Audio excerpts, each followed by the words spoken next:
열왕기하 9장 말씀을 함께 보시도록 하겠습니다. 자, 이스라엘의 지도를 보시면요, 사해를 기점으로 해서 이제 북쪽이 이제 북이스라엘이고요, 남쪽 진영이 이제 남유다 왕국이 이제 되겠습니다. 북이스라엘 그 위편 북쪽 지역이 이제 시리아고요. 그리고 이제 쭉 밑으로 내려오시면 암몬, 모압, 에돔 이렇게 나오는데요. 에돔은 남유다의 통치권에 지금 이제 놓여져 있죠. 그리고 지중해 해변으로 가서 보시면 블레셋 땅이 있고, 그 위에 북쪽으로 가시면 이제 시돈 땅이 이제 이렇게 구성되어 있습니다. 오늘 이제 9장 말씀을 좀 보시려면 이제 배경이 좀 필요해요. 배경 지식이 이제 바로 읽으시면 이제 이해하기가 좀 어려울 수가 있는데요.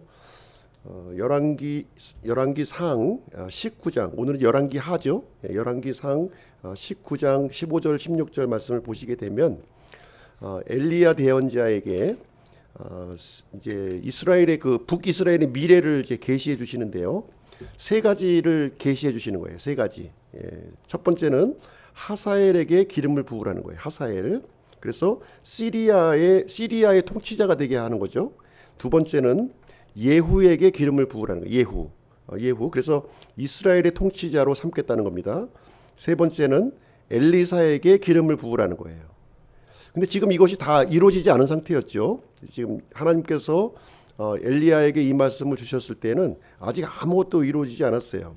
이 하사엘은 이제 단지 당시에 이 군대 그 장군에 이제 불과했고요. 예후도 역시 군대 장군에 이렇게 불과한 그런 사람이었습니다. 그래서 엘리야는 이 세 가지 일을 중에서 한 가지만 실행합니다. 한 가지. 그래서 엘리사에게 기름을 부어서 이제 후계자로 삼게 되죠. 그래서 이 하사엘에게 기름을 붓고 예후에게 기름 붓는 일은 엘리야가 실행하지 못합니다. 이것이 누구에게로 넘어가냐면 엘리사에게로 넘어가는 거예요. 엘리사. 그래서 엘리사가 우리가 지난 주에 우리가 살펴보았지만 하사엘이 기름 부음을 받는 장면 우리가 살펴보았어요. 그래서 오늘 이제 열왕기하 9장에서는 예후가 기름을 부음 받는 통치자로 세워지는 이야기가 오늘 열려지고 있습니다. 이런 모습을 볼 때 하나님께서는 때와 시기를 정하시는 분이시라는 거예요. 이 사실을 우리가 알 수 있죠. 다니엘서 2장 21절에서도 때와 시기를 바꾸시는 분으로 이제 하나님을 이제 여기서 알려주고 있는데요. 하나님의 주권에 속한 영역이라는 거예요. 때와 시기는. 그래서 왕들을 패하기도 하고 왕들을 세우기도 하신다는 겁니다. 그래서 하나님의 말씀이 이렇게 실현되는 그 시기, 때가 있음을 분명히 알려주고 있고요. 엘리야에게 주신 말씀이 엘리야 시대에 다 이루어지는 것이 아니고요. 그 엘리사 시대에 성취되는 것을 우리가 볼 수가 있습니다. 아합의 가문에 대해서 한번 좀 보실 텐데, 우리가 아합의 가문에 대해서 굉장히 자세하게 지금 보고 있죠. 열왕기 내용을 통해서 이제 오므리 왕조라고 불려지고 있는데요. 이 아합 시대를 보시게 되면 북이스라엘에서 최대의 번성기입니다. 이때가 정치적으로, 군사적으로, 또 경제적으로 아주 부강한 그런 시대였어요. 그런데 영적으로는 가장 타락한 그런 시대였다는 겁니다. 오므리 왕조를 열었던 이 오므리라고 하는 사람은 우상 숭배를 법제화한 사람이에요. 법제화. 미가서 6장 16절에 보면 이 오므리가 우상 숭배를 법제화했다 이렇게 기록하고 있어요. 그 다음에 그 아들 아합은 어떤 일을 했냐면 시돈에 있는 엣바알의 딸 누구와 결혼하죠? 이세벨과 결혼합니다. 이세벨과 결혼을 해서 북이스라엘 땅에 이 바알과 아세라의 숭배를 공식적으로 수입한 그런 인물이 되겠습니다.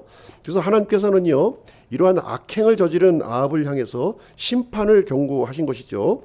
그래서 결국 이 아합의 집안은 4대 만에 45년간 통치를 이제 종식하고 멸망을 하게 됩니다.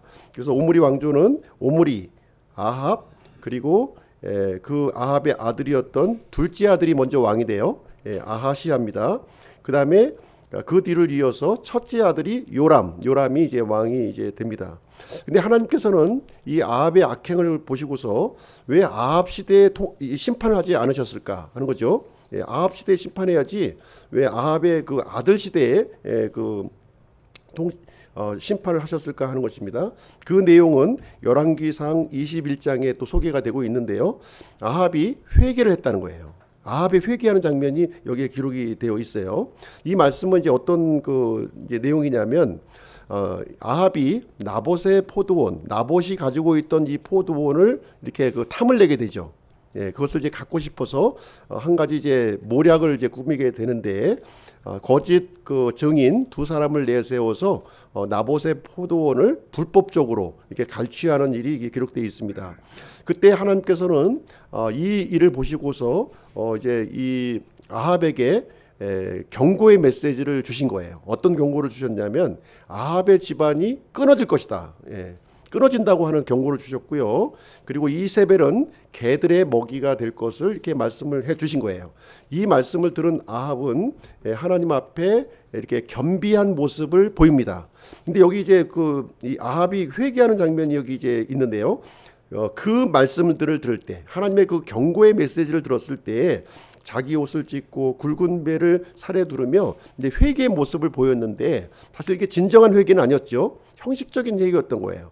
그러나 하나님은 이런 형식적인 회개조차도 받아주시고 그래서 이제 아합 시대에는 이 재앙을 보내지 아니하시고 그 아들 시대로 연계해 주시는 그런 결정을 여기서 하시게 됩니다. 그래서 이 아합이라고 하는 것은 우리의 육신을 상징하고 있는 거예요. 육신. 하나님을 대적하는 육신을 상징하고 있는 것이고요. 그리고 아합의 아내였던 이세벨은 어떤 존재입니까? 이 육신을 충동질하는 그 사탄이라고 하는 것을 우리는 이 영적인 실체를 우리가 볼 수 있어야 되겠죠. 그래서 이런 배경을 알고 오늘 열왕기하 9장 말씀을 함께 보실 텐데요. 열왕기하 9장을 보시게 되면 지난 8장에서 하사엘을 시리아의 통치자로 이렇게 삼으시고요. 징계의 도구로 이렇게 삼으신 거죠. 하나님께서. 그래서 오늘 본문의 말씀은 예후가 기름 부음을 받는 것과 그리고 예후가 북이스라엘의 통치자가 됩니다. 그리고 이세벨에게 내려진 심판, 이 내용이 이제 기록이 되고 있습니다. 그래서 중심 내용은 역사를 이끌어 가시는 하나님이 되겠습니다. 자, 지난 이 8장 열왕기하 8장 29절 말씀을 보시게 되면 이제 이렇게 기록이 되어 있어요. 한번 보시겠습니다. 요람 왕이라고 하는 것은 여기 이제 북이스라엘 왕을 얘기하는 거예요. 아합의 아들 시리아 왕 하사엘과 싸우다가 라마에서 시리아 사람들이 자기에게 입힌 부상을 이스라엘에서 치료받으려고 돌아갔더라. 아합의 아들 요람이 병들었으므로 유다 왕 여호람의 아들 아하시아가 이스라엘에서 그를 보려고 내려갔더라. 그래서 시리아하고 북이스라엘이 전쟁을 하고 있었어요. 전쟁을 하고 있었는데 북이스라엘의 왕이었던 요람이 부상을 당한 거죠. 예, 부상을 당하니까 어떻게 됐습니까? 이제 이 전쟁터에서 이렇게 피신을 해서 이제 이스라엘로 이렇게 이동을 했고요. 그때 이제 이 사람을 병문안하기 위해서 남유다의 통치자였던 이 아하시아가 방문하는 그 내용으로 지난 시간에 마친 거예요. 예. 왜 남유다 왕이 북이스라엘 왕이 부상을 당했는데 병문안을 갔을까요? 그 남유다의 왕 아하시아의 어머니가 바로 누구예요? 이세벨이잖아요. 이세벨인 거예요. 이세벨이기 때문에 이제 외갓집이죠. 외갓집이 되다 보니까 거기를 이제 방문하게 된 것입니다. 그래서 이걸 보시게 되면 북이스라엘의 오므리 왕조 보시게 되면 오므리, 아합, 아하시아, 요람 이렇게 이어지고 있죠. 그럼 남유다는 어떻게 이어지느냐? 다윗 왕조로 이어지는 거예요. 다윗 왕조, 아사, 여호사밧, 여호람, 아하시아 이렇게 이어지는 거예요. 예, 그래서 이름이 비슷하다 보니까 혼동이 많이 되는 거예요. 혼동이. 왜 이름이 비슷할까? 이것은 이제 서로 그 사돈지간이기 때문에 아마 비슷하게 이름을 지었지 않는가 생각이 듭니다. 그래서 아합과 여호사밧 때에 서로 사돈을 맺은 거예요. 사돈을 맺어서 지금 이제 여호사밧의 아들이었던 여호람이 이제 그 아합의 딸과 아달랴와 결혼한 거죠. 아달랴와 결혼해서 그 사이에 태어난 사람이 누구예요? 아하시아인 거예요. 아하시아와 요람의 그 이 시기를 지금 얘기하고 있기 때문에 요람이 지금 이제 시리아와 싸우다가 부상을 입은 거죠. 그러니까 이 아하시아는 자기 이제 외갓집의 그 저기 외종 사촌인가요? 외종 사촌이 되니까 이제 병문안을 가기 위해서 북이스라엘 땅을 방문했던 그런 상황이 이제 되겠습니다. 오늘 내용을 보시게 되면 이제 아합을 이제 심판하시기 위해서 그 심판의 도구로 누구를 삼았냐면 바로 예후라고 하는 사람을 지금 이제 하나님께서 결정하신 거예요. 그렇죠? 미리 알려주셨죠. 엘리야를 통해서 그 일이 지금 이제 실현되고 있는 모습을 이제 보여주고 있는 것입니다. 그래서 예후는 어떤 일을 진행하냐면 아합의 아들이었던 요람과 아달리아의 아들이었던 아하시아를 죽이는 거예요. 예. 두 사람을 죽입니다. 두 통치자를. 그리고 이어서 그 이세벨, 아합의 아내였던 이세벨도 죽여요. 이세벨 죽이고요. 그리고 이제 다음 주 이제 10장의 내용인데요. 아합의 아들이 굉장히 많았어요. 70명이나 되었는데 이 예후가 이 아합의 아들 70명을 다 죽입니다. 예, 다 죽여요. 그리고 이 아하시아 있죠. 남유다의 그 왕 아하시아의 형제들까지 죽입니다. 형제들까지 다 죽여요. 그리고 아합의 잔당, 사마리아에 남아있던 아합의 잔당을 다 싹 쓸어서 죽입니다. 뿐만 아니라 이 북이스라엘은 그 이 바알 숭배자로 이렇게 만연해 있었죠. 그래서 이 바알 숭배자들을 다 모조리 척살시키는 일을 누가 한다고요? 예후가 이제 진행을 하게 됩니다. 그래서 예후는 아합의 가문을 철저하게 유린하는 그런 일을 이제 진행하게 되는 것이죠. 잠언 16장 4절 말씀에 보시면 주께서는 자신을 위하여 모든 것을 만드셨나니 참으로 사악한 자도 악한 날을 위하여 만드셨느니라. 이 사악한 자, 사악한 통치자조차도 그 악한 날을 위해서 이렇게 하나님께서 예비하신다는 것을 여기서 보여주고 있습니다. 그래서 하나님께서는 악한 통치자에게도 기름을 부으시는 장면이 나와요. 그래서 하사엘, 시리아의 통치자였던 하사엘도 기름을 부어 주었고, 그리고 북이스라엘의 그 반역자죠. 어떻게 보면요, 아합의 가문으로 보았을 때는 이 예후에게 기름을 부어 주었고요. 또 이방 왕이었던 느부갓네살 왕에게도 이렇게 기름을 부었고요.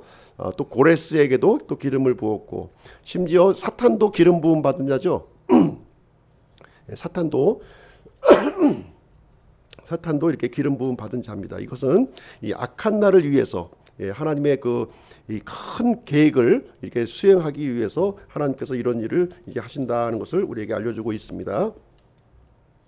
자, 오늘 내용은 이제 드디어 아합의 가문을 이렇게 심판할 예후에게 기름 붓는 사건을 한번 보시도록 하겠습니다. 1절 말씀이요.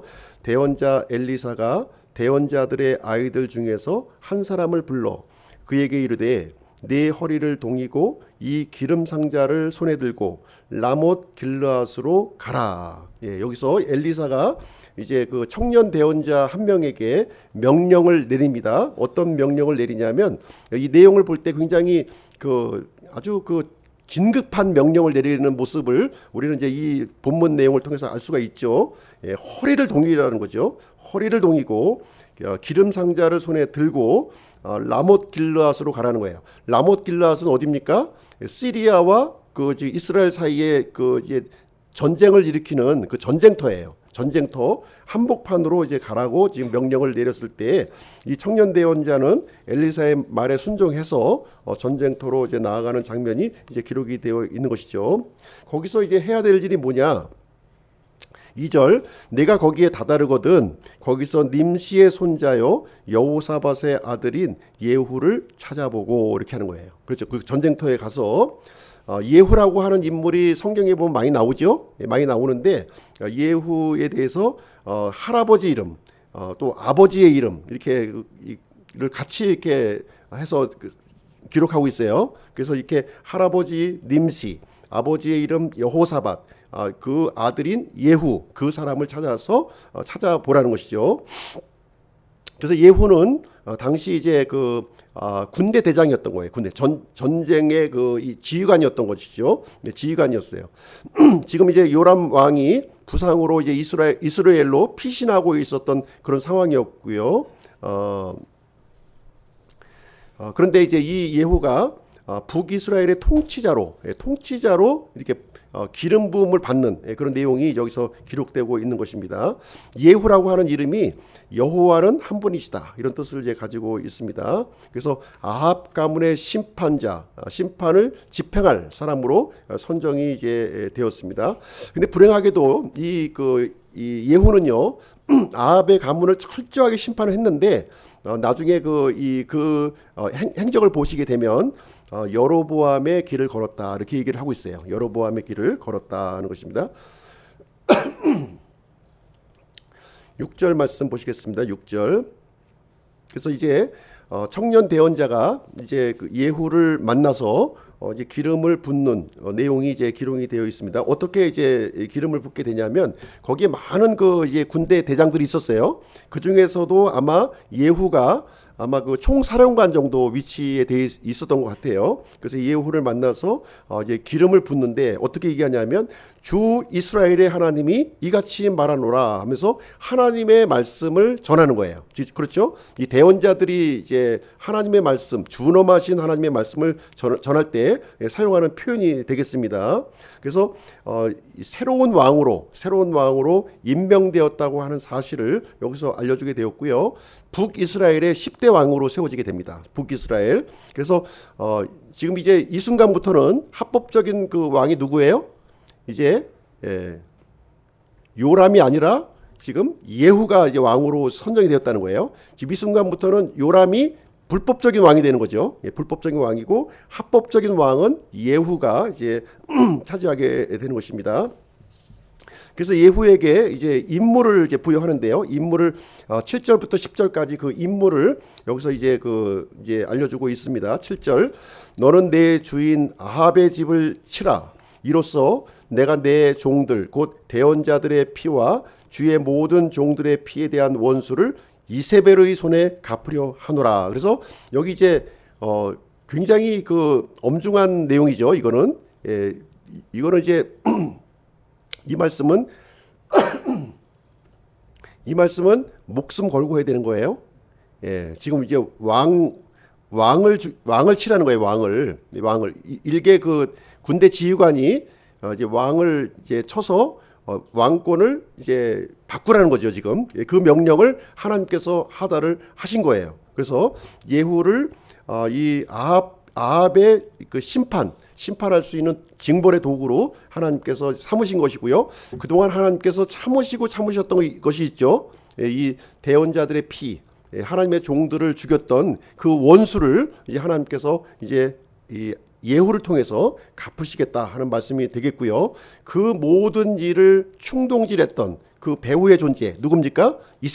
이세벨을 이제 처단하겠다고 하는 말씀을 여기서 이제 예후에게 임무를 이제 부여하게 되겠습니다. 그래서 이 내용을 이제 예후는 자신과 지금 함께 있었던 이 군대 대장들과에게 이제 전달을 하게 되죠. 하나님의 말씀에 주가 이같이 말하노라 하면서 대언자의 말씀을 이제 전하면서 내가 이제 이스라엘의 왕으로 통치자로 세워졌다고 하는 사실을 함께하고 있던 군대 지휘관들에게 전달한 거예요. 이것을 전달했을 때 이 군대 지휘관들이 어떤 반응을 보였을까요? 만약에 반역자로 이렇게 하고서 예후를 처단할 수도 있었던 거예요. 근데 이 함께했던 지휘관들은 어떤 반응을 보였냐면 13절에 이렇게 기록이 되어 있습니다. 이에 그들이 급히 각각 자기 옷을 취해 계단 꼭대기에서 그의 밑에 깔고 나팔을 불며 이르되 예후는 왕이라. 예후를 왕으로 선포하는 이렇게 추대하는 일이 여기서 일어나는 거예요. 예수님이 이 예루살렘 성에 이렇게 들어가실 때 어떤 일이 일어났나요? 많은 사람들이 예수님 앞에 겉옷을 이렇게 다 이렇게 깔아놓는 장면을 보았을 거예요. 그것은 이제 예수님을 통치자로 인정한다는 의미를 갖고 있는 것이죠. 마찬가지로 지금 이 내용이 여기서 이루어지고 있는 거예요. 여기 함께 있던 모든 장군들이 자신이 입었던 이 옷을, 겉옷을 예후의 밑에 다 깔아놓은 거예요. 그 얘기는 무슨 얘기냐면 충성을 맹세하는 거죠. 이 예후 앞에서 이 예후를 왕으로 옹립하는 그런 일이 여기서 이제 일어나게 되었습니다. 이제 상황이 굉장히 급박하게 진행이 되는 거죠. 이 아합의 경우를 보시게 되면 사실상 어떻게 보면 돌이킬 기회를 허비한 거예요. 그렇죠? 돌이킬 기회를 허비했습니다. 엘리야의 경고를 듣고 겸비한 마음을 품었습니다. 그렇죠? 이 품었지만 이 진실되게 이 하나님 앞에 돌아서지는 않았다고 하는 사실이죠. 그래서 이 아들 시대로 이렇게 연기가 된 거예요. 이 심판의 때가. 그렇다면 정신 차려서 본인도 하나님께로 돌이키고 자녀들도 하나님께로 이렇게 잘 인도하고 교육했어야 마땅할 것입니다. 그러나 아합의 경우는 하나님께서 주신 모든 기회의 시간을 이렇게 올바르게 사용하지 않고 허비해 버렸다는 거예요. 예. 그래서 하나님은 심판하시는 게 목적이 아니죠. 네? 심판하시는 게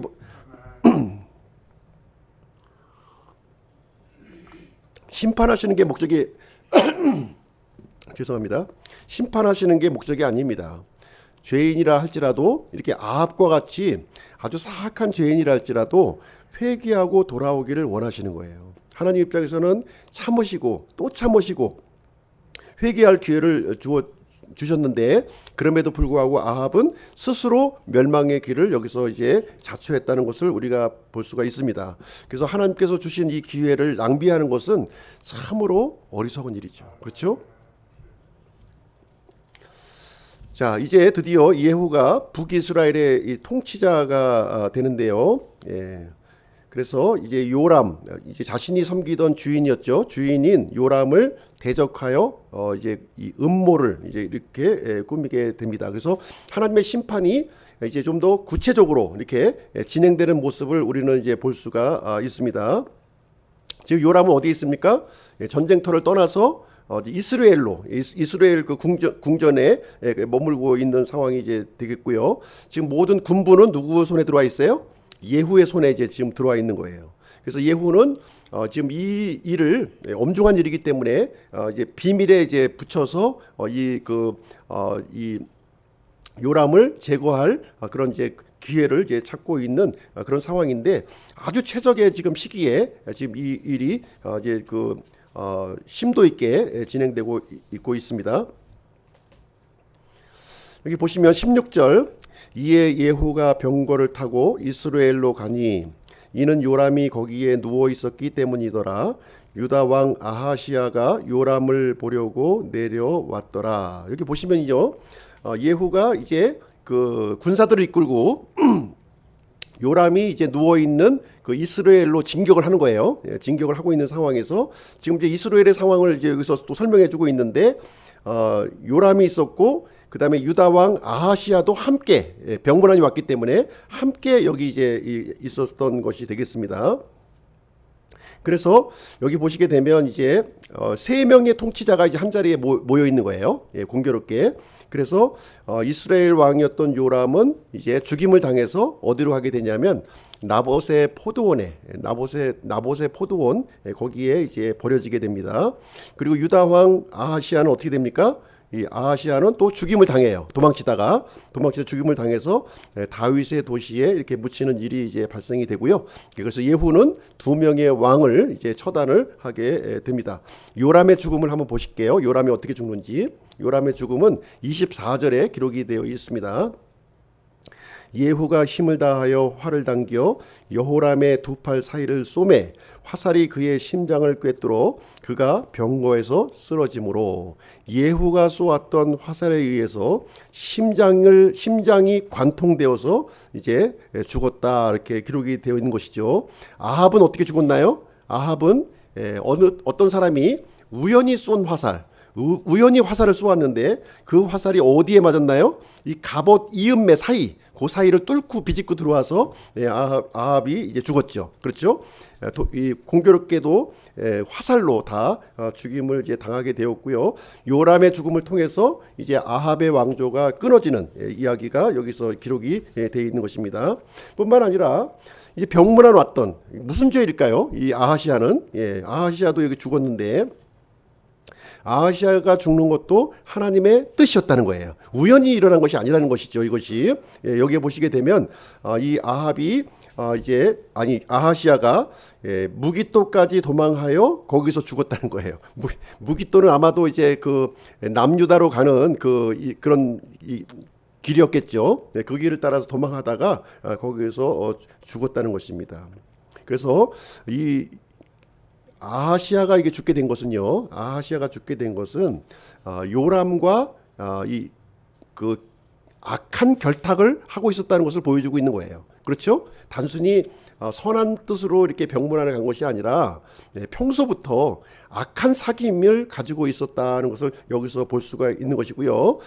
이 당시 이 남유다 왕국도 어떻게 보면 아합의 가문과 같은 이런 이제 영적으로 이 하나된 모습을 이제 갖고 있었던 거예요. 그렇죠? 이 아합의 딸과 이렇게 결혼을 했고 그 사이에서 태어난 그런 이제 왕이다 보니까 이세벨의 피가 이제 흘러 이제 있는 것이죠.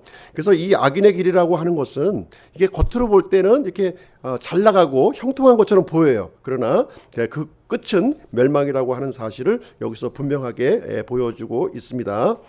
마지막으로 세 번째, 이제 이세벨에게도 이제 하나님의 심판이 여기서 이제 떨어지게 되는데요. 여기서 보시면 예후의 이 칼날은 요람과 아하시아에서 끝나지 않아요. 이제 끝나지 않고 이제 곧바로 이제 이 이세벨에게로 향해서 이제 날아가게 됩니다. 30절에 그 내용이 기록이 되어 있는데요. 아주 이것도 영화의 한 장면으로 본다면 아주 아주 드라마틱한 그런 광경을 우리에게 보여주고 있는데요. 30절 말씀을 한번 보시겠습니다. 예후가 이스르엘에 다다랐을 때, 이스르엘이라고 하는 것은 이 아합의 궁전이 있는 곳을 얘기하고 있는 것이죠. 다다랐을 때 이세벨이 그것을 듣고는 얼굴에 화장을 하고 머리를 꾸민 채 창에서 내다보다가, 예후는 지금 이제 이 성 밖에서 이제 막 군사들을 이끌고 쳐들어오고 있는 것이죠. 쳐들어오고 있는 상황에 이세벨은 어떤 모습을 하고 있습니까? 여기에 화장을 하고 머리를 꾸민 채 이 예후가 달려오는 모습을 이렇게 지켜보고 있는 그런 광경의 모습을 보여주고 있습니다. 예후의 모습과 이세벨의 모습이 아주 극한 대조를 여기서 이제 보여주고 있는데요. 마침내 이제 예후가 이제 성 앞까지 이제 다가왔습니다. 예후가 문에서 들어오매 그녀가 이르되 자기 주인을 죽인 시므리에게 평안이 있었느냐, 이런 얘기를 하는 거예요. 예후에게 소리친 거죠. 이세벨이 뭐라고 소리쳤냐면 자기 주인을 죽인 시므리에게 평안이 있었느냐. 여기서 시므리는 어떤 사람이냐? 오므리 전에 통치자였어요. 오므리 전에 통치자였었는데 이제 바하사를 죽인 인물입니다. 바하사 그 전 통치자를 죽인 인물인데 열왕기상 16장 이제 8절 15절에 이제 나와 있었던 그 인물입니다. 근데 이 사람은 백성들의 지지를 얻지 못한 거예요. 그래서 이제 오랫동안 왕을 하지 못하고 며칠 동안 왕 노릇을 했냐면 일주일 동안 한 겁니다. 일주일. 최단기 그 왕위에 있었던 그런 사람을 이제 거론을 하고 있는 거죠. 거론을 하면서 예후가 이제 이 시므리의 모습이라는 거죠, 지금. 시므리의 모습, 자기 주인을 죽인 시므리에게 평안이 있었느냐? 평안이 없었다는 거예요. 일주일밖에 왕노릇 하지 못했다. 예후 너도 지금 이제 반란을 이렇게 일으켰지만 네 반란은 조기에 종식될 것이다 하는 것을 여기서 이제 이세벨이 이제 얘기를 하고 있는 것이죠. 아주 이 경멸하는 이 예후를 아주 경멸하는 이 어투로 지금 얘기를 하고 있는 것입니다. 이때 이제 여기에 대응해서 예후도 같이 소리치는 거죠. 예후는 어떻게 소리치는지 한번 보겠습니다. 여기서 예후예요. 그가 창을 향해 자기 얼굴을 들고 이르되 누가 내 편이냐 누구냐 하매 두세 명의 내시가 머리를 밖으로 내밀어 그를 보므로. 그래서 예후가 누가 내 편이냐 하고 이제 성 안쪽을 향해서 소리를 친 거예요. 그랬을 때 그 이세벨과 함께 있었던 사람들이 있었는데 누구냐면 넷이 환관이 이제 한 두세 명 정도가 이제 빼꼼하게 이제 창밖을 내다보고 있는 장면이 이제 나타나 있는 것이죠. 그랬을 때 이제 그 사람을 향해서 이제 이렇게 소리를 칩니다. 그가 이르되 그녀를 내 던지라 하니 이에 그들이 그녀를 내 던짐에 그녀의 피의 일부가 벽과 말들에게 튀더라. 그가 그녀를 발로 짓밟으니라. 그래서 이제 이세벨의 아주 끔찍한 죽음이 여기서 이제 기록이 되어 있는 것이죠. 내시들에 의해서 이제 몸이 들려지고 그것이 성 밖으로 던져지고 이 벽과 이 벽에 부딪혀 가지고 온 몸이 이제 망신창이가 되어서 피가 완전히 이 낭자한 그런 모습이 이제 되었습니다. 그래서 이 이세벨은 하나님께서 말씀하신 대로 이제 개들의 먹이가 되는 아주 그 이세벨의 죽음의 이 장면이 굉장히 아주 적나라하게 기록이 되어 있습니다. 그래서 개들의 먹이가 되어서 나중에 이제 그 시신을 수습하는데요, 수습할 수가 없는 거예요. 이 두개골하고 이제 손바닥하고 발바닥만 간신히 남아 있는 그런 상황에 이제 아주 처참한 상황에 되어서 하나님의 말씀이 이렇게 빈틈없이 확실하게 성취되는 모습을 우리는 이제 볼 수가 있는 것입니다. 하나님께서는 항상 이렇게 하나님 편의 설 자를 찾으신다는 거예요. 하나님 편에서 설 자를 찾고 계신다. 출애굽 당시에 이제 모세가 이제 십계명을 받으러 이제 시내산에 올라갔었죠. 그때 이제 산 밑에 있는 이스라엘 백성들은 어떤 일을 했나요? 금송아지를 만들어 놓고 금송아지를 숭배한 거예요. 그래서 그것에 대해서 하나님이 경노하셨고요. 모세가 내려와서 이제 이스라엘 백성들을 향해서 이제 얘기를 합니다. 누가 주의 편에 속하느냐? 그는 내게로 오라. 이렇게 얘기합니다. 그때 레위 족속들이 모세의 편에 서게 되었고요. 그때 3,000명 가량이 이제 살육을 당하는 그런 일이 발생하게 되었습니다. 그래서 이렇게 세상과 사탄의 권세에 있는 사람들에게 하나님께서는 말씀하시는 거죠. 하나님 편에 나오라는 거예요. 하나님 편, 세상 속에 파묻혀 있지 말고 하나님 편에 나올 것을 여기서 하나님께서는 말씀하시고 있다는 내용이 되겠습니다. 엘리야도 동일한 내용을 우리에게 말씀해 주셨어요. 엘리야도 보게 되면은 엘리야가 이제 그 바알의 이 제사장들하고 이제 갈멜산에서 대결을 벌이죠. 대결을 벌이고 대결을 벌이기 전에 이렇게 이제 백성들에게 얘기합니다. 너희가 어느 때까지 두 의견 사이에서, 그러니까 바알과 하나님 사이에서 머뭇거리려 하느냐? 만일 주께서 하나님이면 그분을 따르라. 그러나 만일 바알이 하나님이면 그를 따르라 하였으나 백성이 그에게 한마디도 응답하지 아니하므로. 그러니까 이제 이 백성들이 눈치를 보고 있는 거죠.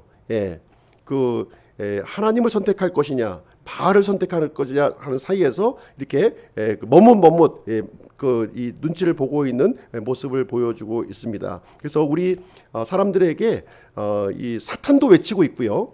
우리 하나님께서도 우리를 향해서 외치고 있는 거예요. 우리는 이 두 외침 사이에서 어디를 선택할 것이냐, 어디에 응답할 것이냐 하는 것을 우리에게 물으시고 있습니다. 두 외침을 우리가 다 소유할 수는 없는 거예요. 둘 중에 하나를 우리가 선택을 해야 될 것입니다. 이 사탄의 외침은요, 굉장히 매력적이에요. 굉장히 매력적이죠. 그렇죠. 감각적으로 우리에게 다가옵니다. 그러나 이 사탄의 외침은 따라간다면 우리는 결국 영원한 멸망 가운데 우리가 가게 될 거라는 거예요. 그러나 이 하나님의 외침은 이렇게 험하고 또 고통이 따른다는 거예요. 고통이 우리가 볼 때 고통이 따르지만 그러나 그 결과는 영원한 생명으로 우리를 이끄신다고 하는 사실을 여기서 알려주고 있습니다. 엘리야를 통해서도 우리에게 알려주고 있고요. 지금 이제 오늘 이제 말씀을 통해서도 우리에게 예후의 그 외침을 통해서도 우리에게 알려주고 있고, 또 여호수아도 우리에게 동일한 요구를 하고 있습니다. 모세도 우리에게 동일한 요구를 했습니다. 그래서 우리가 하나님의 외침에 순종하는 우리 기쁨 침례교회 성도님들이 되시기를 주님의 이름으로 축복.